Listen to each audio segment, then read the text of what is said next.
I'm hoping this turns out to be a cautionary tale video.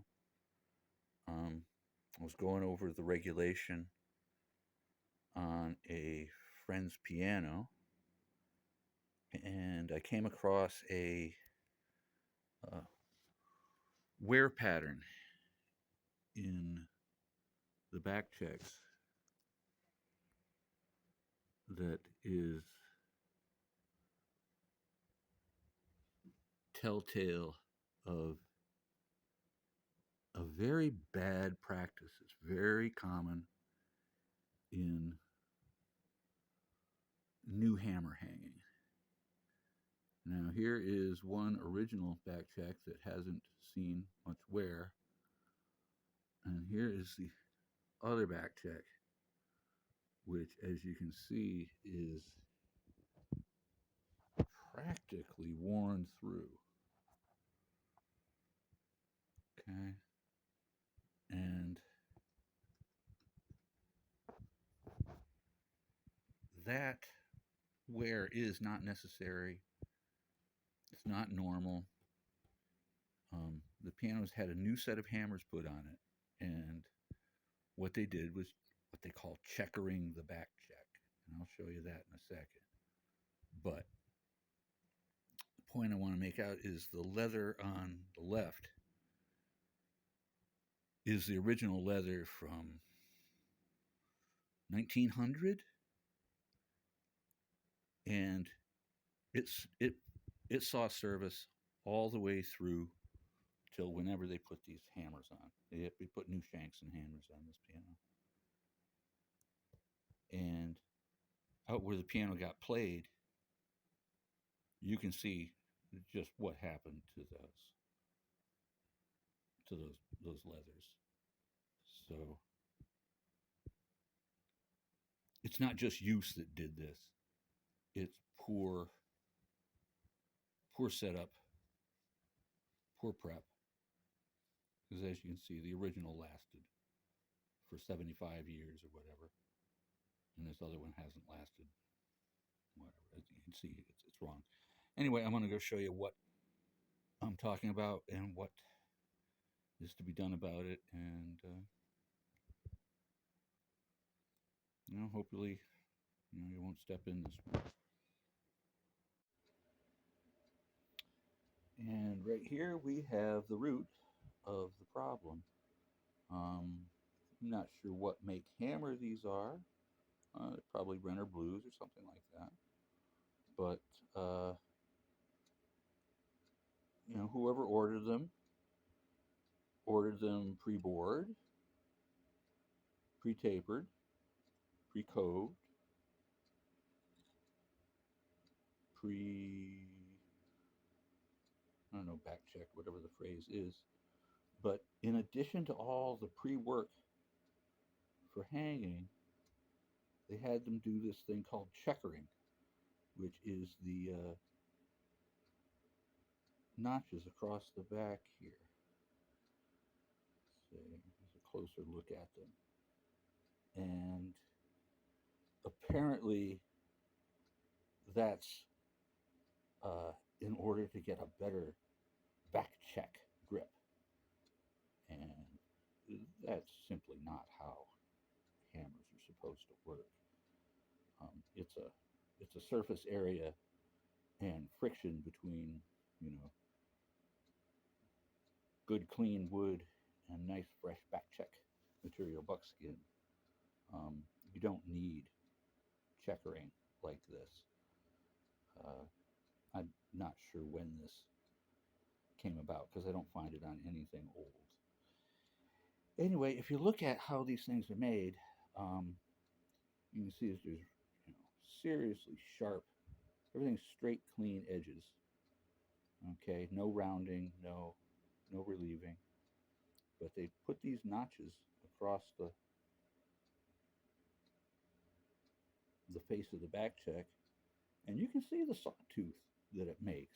I mean, that's just, I don't think I can get any closer, but that is just so sharp. Light around a little bit, the effect of that is, like you saw, is to just chew your back check material away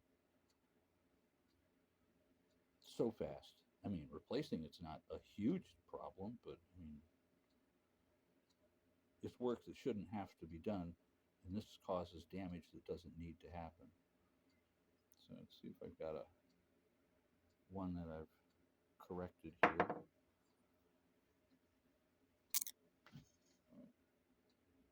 I'm playing ahead.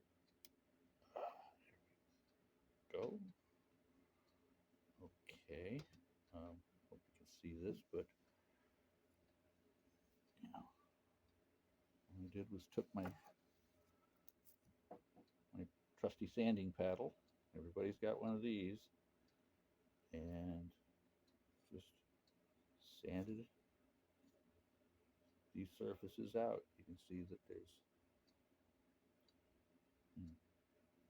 the cross-checking is gone up in the working zone. This is the working zone of the back check. If you're back checking down here, you've got a real problem. And in addition, all the sharp edges are gone. You've got to take away all those sharp edges. And quite frankly, even if you order them without the checkering, even if they, come like this without checkering, you hang them, you still got to do this. And if you do that, it improves checking.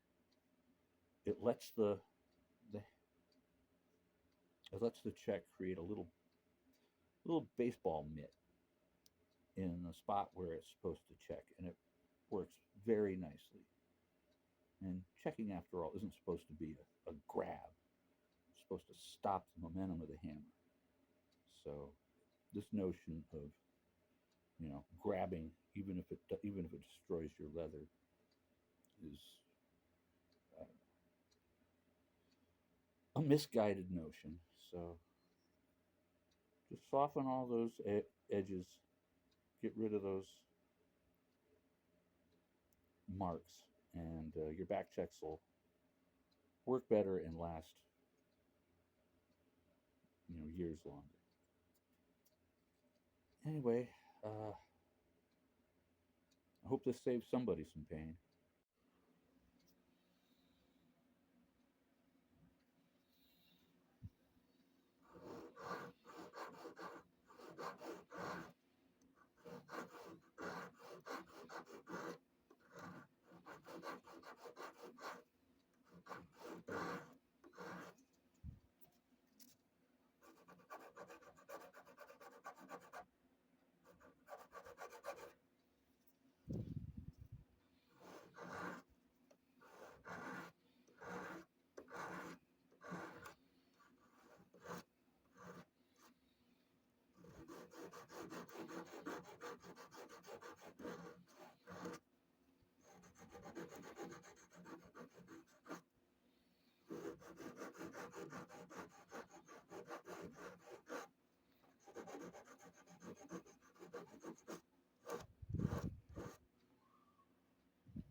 Okay, right here, you can see, the progress I've made up through the tails.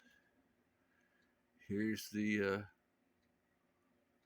raw ones, and you can see how they're just designed to chew up your back check leather. And I showed you, it's simple enough to straighten them out. You just have to go down through them one at a time. And attention to detail pays off. Just try not to have any sharp edges. I mean, this is just ridiculous. Again, I hope this proves useful.